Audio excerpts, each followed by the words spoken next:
abo bushoborozo mu rurembo rwambarra bacera kwatenya meru kwingora ciro magana 5 yabaneguza ubwombe henda biragiro omuchwekete cyabacebembero rukure by'amatungo mu rurembo rwambarra Dr. Amanyire Moses kubasa kureba kuswizuma ejenyama yaba niyo irabirumo abatwa ekebirwe iriho stamp na n'umutindo gwero so kutwara bamu twashanga abantu bengi aba bakwatwa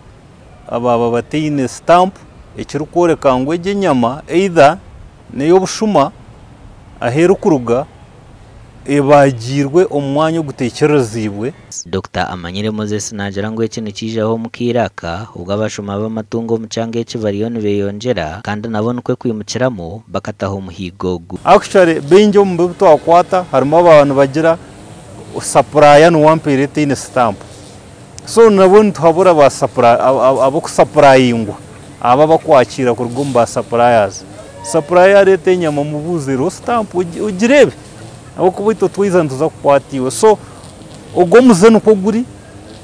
konka byona nibyetengo gumuza mu sensitize ntubashomesa oguhona nagira ngo abakwatana bija kujunana nko kwamateka gar kugira okwenda ngo abandi bejereho numanu bagira customer is a king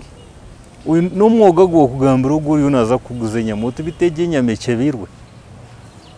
ubweke birwe stamp wera stamp no tugiteka umupati se turi kumanyangu